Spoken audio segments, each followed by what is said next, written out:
इनमें वो जीव प्रवेश करता है और उसे माता पिता दोनों पाते हैं, तो सप्तम धातु वीर के रूप में परिणित होता है जीव।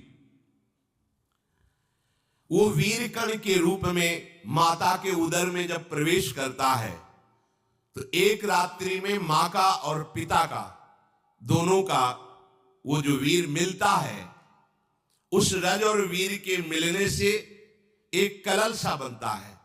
5 रात्रि व्यतीत होने के बाद एक बुदबुदा सा बनता है। 10 रात्रि व्यतीत होने के बाद एक बेर की सी आकृति होती है। राधे राधे आप सभी को। तो आज के वीडियो में महाराज जी ने एक बहुत ही गहरी और सोचने वाली बात बताई है। महाराज जी बताते हैं कि मनुष्य जीवन बहुत दुर्लभ है और हमें इसे केवल भोग और मोह में नहीं गंवाना चाहिए। इस प्रवचन में गर्भ से लेकर जीवन और फिर भक्ति तक का पूरा मार्ग समझाया गया है। आइए जानते हैं महाराज जी ने क्या बताया है इस वीडियो के माध्यम से। इनमें वो जीव प्रवेश करता है और उसे माता पिता दोनों पाते हैं, तो सप्तम धातु वीर के रूप में परिणित होता है जीव। वो वीर कण के रूप में माता के उदर में जब प्रवेश करता है तो एक रात्रि में मां का और पिता का दोनों का वो जो वीर मिलता है, उस रज और वीर के मिलने से एक कलल सा बनता है। 5 रात्रि व्यतीत होने के बाद एक बुदबुदा सा बनता है।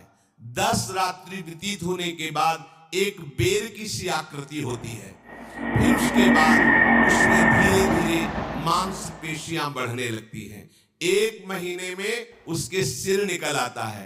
2 महीने में हाथ पांव अंगों का विभाग होता है। तीसरे महीने में नख रोम अस्थि चर्म स्त्री पुरुष के चिन्ह प्रकट हो जाते हैं। 4 महीने में मांसादि सातों धातुएं प्रकट हो जाती है। 5वें महीने में चेतना जागृत हो जाती है। जैसे अपने चेतना, ऐसे 5वें महीने में गर्भस्थ शिशु की चेतना जागृत हो गई।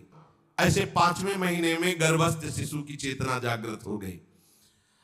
जीव है पर चेतना 5 महीने बाद मां के गर्भ में जागृत।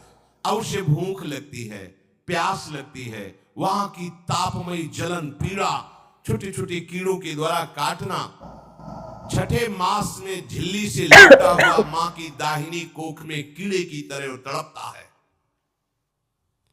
उस समय माता को कड़वे और खट्टे पानी की लालसा होती है, जिससे उसके अंगों में जाकर भयंकर जलन होती है। यह है भोग। वो कृमि कीड़े की तरह तड़पता है।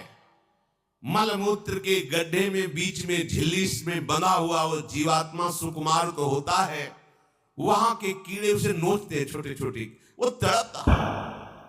माता प्रसन्न होती कि जब बच्चा हिलता है, बोले है उसकी दुर्गति हो रही, वहां भयंकर कष्ट पा रहा है। ऐसा क्लेश होता है कि क्षण क्षण में बेहोश होता रहता है। माता के खाए हुए कड़वे तीखे गरम नमकीन रूखे खट्टे और यही पदार्थ पाने की इच्छा होती है माता, क्योंकि उसको भोग भोगना है। उसके कोमल शरीर में भयानक पीड़ा होती है जब माता ऐसे पदार्थ खाती है। गर्भाशय की झिल्ली में लिपटा हुआ, आंतों और मलमूत्र से घिरा हुआ सिर, पेट की और पीठ और गर्दन ये कुंडलाकार ऐसे कंकड़ जैसा ऐसी आकृति गर्भस्थ शिशु की होती है। पिंजड़े में बंद पक्षी के समान पराधीन, ना तो वो हिल सकता है ना बोल सकता है। बड़ा असमर्थ दुख को भोग रहा है। चेतना पूरी है। इसी समय भगवान द्रवित होकर उसे ज्ञान देते हैं, गर्भस्थ शिशु को, सबको। जी उसे ज्ञान होता है तो सैकड़ों जन्म के कुकर्मों से याद आते हैं, सैकड़ों जन्म के। ओहो, ये मेरे कर्म का ही फल है, मैंने ऐसे कर्म किए इसलिए दुख भोग रहा हूं। बेचैन हो जाता है, कैसे निपट पाऊंगा, सैकड़ों जन्म के कर्म जमा है। अब महान अशांति उसके हृदय में, उस शरीर में भयंकर पीड़ा। कुंडलाकार शरीर है, हिल भी नहीं सकता है, बस कीड़े काटते, बड़ी तड़पन, बड़ी जलन, भूख प्यास की जलन, अब एक और भयानक जलन हुई। उसी स्मरण हो जाता है कई जन्मों के, सैकड़ों जन्मों के पाप कर्मों का। 7वां महीना आरंभ हुआ कि ज्ञान का उन्मेष हो गया। अब प्रसूति वायु उसे चला रही है, तड़पता है वो। शब्द धातु में स्थूल शरीर से बंधा हुआ वो जीव भयभीत होकर के पुकारता है, अगर कोई भगवान है तो एक बार मुझे यहां से निकाल दे। वो विनय करता है भगवान से, कोई अगर भगवान है जिसने मुझे इस बंधन में डाला है, एक बार निकाल दे, यहां से जाके केवल भजन करूंगा। जीव कहता जंतुरुवाच। तो यहाँ पर महाराज जी बताते हैं कि शास्त्रों में वर्णन मिलता है कि जब जीव गर्भ में होता है तो उसे अपने कर्मों का स्मरण होता है और वह भगवान से प्रार्थना करता है कि हे प्रभु, मुझे इस कष्ट से बाहर निकाल दीजिए। मैं बाहर जाकर आपका भजन करूंगा और जीवन को व्यर्थ नहीं जाने दूंगा। यह संदेश हमें याद दिलाता है कि मनुष्य जन्म केवल खाने पीने और संसार में उलझने के लिए नहीं मिला है। हे प्रभु, मैं बड़ा अधम हूं, ये ज्ञान भगवान की तरफ से गर्भस्थ शिशु को होता है। देखो, स्वयं वो इतना कष्ट पा रहा है, फिर जब आप गर्भ हत्या करते हैं तो आपका पाप कितना बड़ा होगा सोचो। सब माताओं से विनय है, संयम से रहो, सावधान रहो। ये हत्या ऐसी नहीं कि हमारे दान पुण्य से क्षमा हो जाएगी। ये जो भ्रूण हत्या है, गर्भ हत्या है, बहुत बड़ा पाप है। आप लोग अज्ञान के कारण इसको ध्यान नहीं देते, इसे खिलवाड़ समझते हो। कितना ज्ञान है। बेटी ही माँ है, बेटी ही बहन है, बेटी ही पत्नी बनती है, बेटी ही किसी के जीवन को धारण करने वाली बनती है। और आपने गर्भ में देख लिया बेटी है, तुम स्वयं मां होकर उसका साथ दे रहे हो, उसका नष्ट करने के लिए। हमारी तो बात ही समझ नहीं आती, क्या बुद्धि भ्रष्ट हो गई। अगर पुरुष का इतना महत्व है तो बेटियां ना हो तो तुम्हारी कौन सी गति होगी सोचो। जीना मुश्किल हो जाएगा तुम्हारा। तुम पुरुष किस काम के रह जाओगे। तुम्हारा अर्धांग काट दिया जाए तो तुम कैसे होगे। ये स्त्री स्वरूप अर्धांग है। जिस घर में मां बहन नहीं है, स्त्री स्वरूप नहीं, श्मशान जैसा वो होता है। ध्यान दीजिए, ये बहुत बड़ी गलती है जो अपनी बेटियों की हत्या करते हैं। और ये वो पाप है जो अक्षम्य अपराध है। स्त्री हत्या करना शास्त्रों में बहुत बड़ा पाप कहा गया है। जब कपड़ों पे लिपेट कर ऐसे लिटाया जाता है तो इतना कोमल त्वचा होती है कि कपड़े भी उसको, जैसे खुजलाहट है, पीड़ा है या जलन है, बिल्कुल कोमल त्वचा होती, कुछ नहीं कर सकता हो, बस रो सकता है। ना खुजलाने की, ना करवट बदलने की, ना उठने की कोई सामर्थ्य नहीं। बड़ा कष्ट पाता है बाल्यावस्था में, क्योंकि त्वचा बड़ी कोमल होती है। दास मच्छर आदि जीव उसको काटते हैं। गर्भावस्था का कोई ज्ञान नहीं रहा, सिर्फ रोना ही रोना रह रहा। इस प्रकार उसकी बाल्यावस्था कटी, कौमार अवस्था आई, पौगंड अवस्था, इनमें वो खिलवाड़ में फंस गया। जैसे जैसे बड़ा होता जाता, चेतना, गुनगुना, ये कार, ये प्लास्टिक के ऐसे उनमें मगन है। देखो ना छोटे बच्चों को, अज्ञान इसकी ये अवस्था कट गई। बड़े भाग्यशाली ऐसे भी बच्चे हैं जो तुतला के बोलते, उनकी मैया कहती राधा बोलो राधा। देखो ये सौभाग्य। प्रणाम है उन माताओं को जो अपने बच्चों को भगवान नाम बोलते। आप बोलो श्री हरिवंश बोलो, राधे राधे बोलो। धीरे धीरे उसकी युवावस्था पहुंची। इस समय उसके अंदर एक भूत सवार होता है। जवानी का भूत है, ये सबके सवार होता है। अगर मंत्र चल रहा है तो भूत नहीं चढ़ेगा, नाम चल रहा है तो भूत नहीं चढ़ेगा, नहीं तो भूत चढ़ जाता है। ये कुछ भी करवा सकता है भूत, भूत ही तो है ना। वैसे ही पंचभूत लिपट गए, ऊपर से जवानी का और भूत सवार हुआ तो जौवन ज्वर के ही नहीं बलकावा। जवानी में कोई भी ऐसा अपराध नहीं जो हो ना जाए। बड़ा भयानक इसमें स्वरूप होता है। इसमें केवल भोग एक ही दृष्टि रहती है, भोग भोगना। ज्ञानवश जब भोगों की प्राप्ति में बाधा पड़ती तो भयंकर वो क्रोध करता है, शोकाकुल होकर हिंसा कर बैठता है। जैसी घटनाएं सुनने को मिलती है, राक्षसी घटनाएं, ये भूत है जवानी का। जहां कामना में बाधा पहुंची, क्रोध में वो समझ नहीं पाता कि मेरे जैसा ही प्रिय शरीर उसका है जो मैं वर्ताव कर रहा हूं।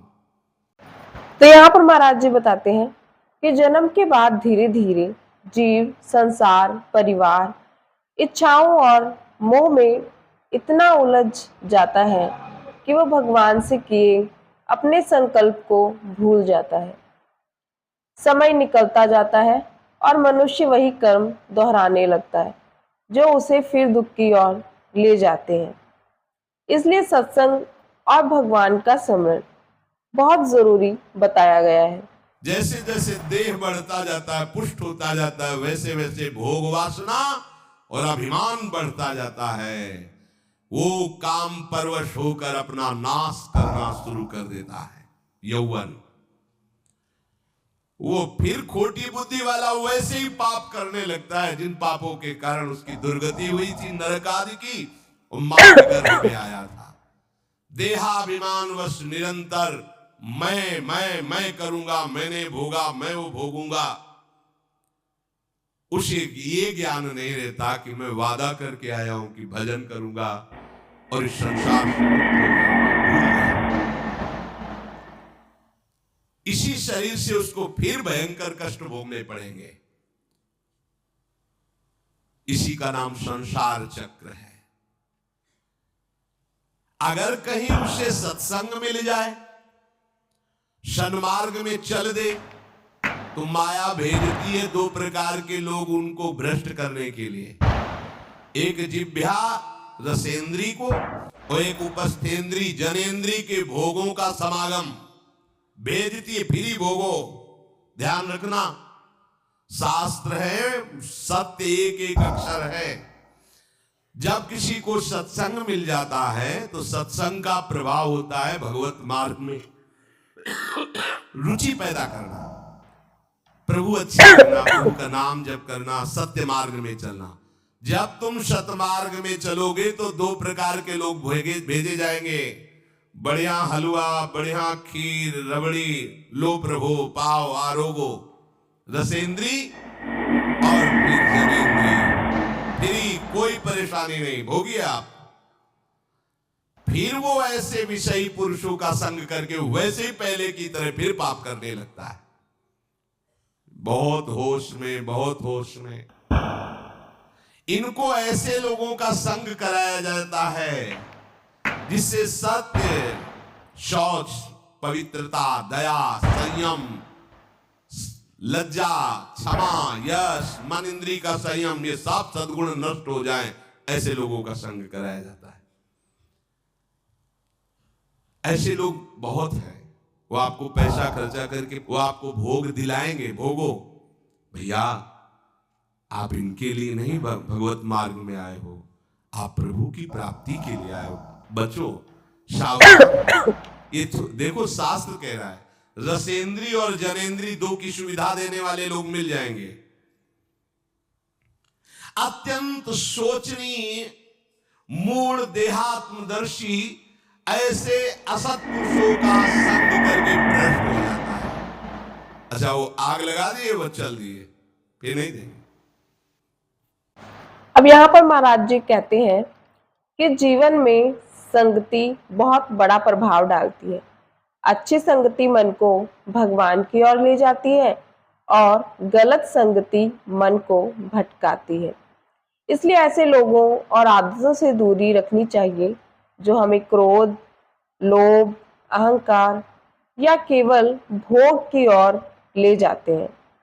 जो तुम्हें भ्रष्ट करने के लिए इशारे करे, चाहे स्त्री हो चाहे पुरुष, तजिए ताहि कोटि बैरिशम, यद्यप परम सने वो मित्र नहीं, वो माया के द्वारा भेजा हुआ दूत है। चाहे कोई भी हो, होश में तुम समझते हो कि बाजी जीत गए, भाग्य खुल गए, तरस रहे थे भोगों के लिए, मिल गए भोग। अरे नारकी गतियों से बचने के लिए तुम्हें अवसर मिला था, फिर नरक जा रहे हो। तुम समझते हो कि इसको भोग ले तो सुखी हो जाए, उसको जो भोग रहा है वो समझता है उसको भोग ले तो सुखी हो, उसको वो पूरी सृष्टि इसी भ्रम में फंसी हुई है, होश में हुई। जो परम पद चाहता है, भजन करना चाहता है, ठीक से मार्ग में चलना चाहता है, उसे शब्द भगवान के याद कर लेने चाहिए।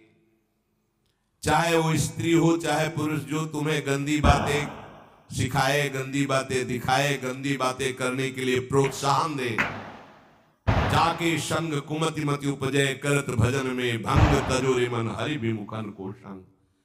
गृहस्थ हो तो धर्म के अनुसार अपनी पत्नी मात्र में सीमित रहो, ये उद्दंडता तुम्हारा नाश कर देगी। ये जो आज नई रीतियां चल रही हैं, ये भगवान ब्रह्मा जी ने अपने पुत्रों को बुलाया, चारों युग ये पुत्र हैं भगवान ब्रह्मा के, सतयुग त्रेता द्वापर कलयुग। सतयुग से कहा भाई हमने रचा है नर्क, तुम्हारा स्वभाव सत्य में स्थित होना है, इसलिए हमारी आज्ञा का पालन करो कि नर्क खाली भी नहीं रहना चाहिए। तो उनका पिताश्री जब हमारा स्वभाव आपने ही रचा है तो मेरे राज्य में कोई नर्क जाए, किसी को नर्क नहीं जाने देंगे। त्रेता से कहा तो उन्होंने कहा कोशिश करेंगे अपने बड़े भाई का अनुगमन करने की। द्वापर से कहा तो उन्होंने कहा कोशिश करेंगे आपकी आज्ञा का पालन करने की, समझना। लेकिन जब कलयुग आया तो मुस्कुरा के बोला, पिताश्री जैसे बड़े भैया ने कहा मेरे राज्य में कोई नर्क मेरी जानकारी में नहीं जा पाएगा, ऐसे ही मेरे राज्य में कोई स्वर्ग या परम पद मेरी जानकारी में नहीं जा पाएगा, मैं सीधे हाउसफुल करूंगा नरक। देख लो ना, शराब पीना, बेविचार करना, जुआ खेलना, चोरी करना, हिंसा करना, इसके प्रधान स्थान है। ब्रह्मा जी से कहा आप चिंता मत करो, जैसे बड़े भैया कहते हैं कि हमारे राज्य में कोई नरक नहीं जाएगा, ऐसे हम आपको वचन देते हैं। अगर हमारी दृष्टि पड़ी तो न स्वर्ग जाने देंगे न परम पद में जाने देंगे। तभी महाप्रभु कहते पाए जान जगत में सब जन कपटी कुटिल कलयुगी टंचु। कलयुग ने सबको देख रखा है, सबको अधीन कर रखा है। अगर बच सकते हो, एक हरिनाम है, राधा नाम है, जो कलयुग का प्रभाव नहीं पड़ने देगा। से होश में, चाहे वो पुरुष हो या स्त्री हो, रिश्तेदार हो, नातेदार हो, कोई हो, जिसके संग से भोग वासना बढ़े, भगवत विमुक्ता हो, दूरी बना लो, तत्काल दूरी बना लो। मित्र नहीं, वो भारी दुश्मन है, जो तुम्हें फिर वही दुर्गति में ले जाएगा जो गर्भ में वादा किया वो नहीं कर पाओगे। तो यहाँ पर हमें महाराज जी बताते हैं और ये संदेश देते हैं कि यह शरीर स्थायी नहीं है, इसलिए समय को व्यर्थ ना करके नाम जप, अच्छे कर्म और भक्ति में लगाना चाहिए। जीवन का उद्देश्य केवल संसार नहीं, बल्कि अपने अंदर शांति, करुणा और भगवान का स्मरण बनाए रखना है। तो भक्तों, महाराज जी का संदेश यही है कि मनुष्य जन्म बहुत मूल्यवान है, इसे केवल मोह और इच्छाओं में नहीं गंवाना चाहिए, बल्कि भजन, सत्संग और अच्छे कर्मों से जीवन को सार्थक बनाना चाहिए। अगर आपको हमारा ये वीडियो अच्छी लगी हो तो प्लीज़ लाइक कीजिएगा और ज़्यादा से ज़्यादा शेयर कीजिएगा। चैनल को सब्सक्राइब करें और आप अपने सुझाव हमें कमेंट बॉक्स में ज़रूर दें कि आपको ये वीडियो कैसा लगा। तब तक के लिए राधे राधे, मिलते हैं हमारे नेक्स्ट वीडियो में।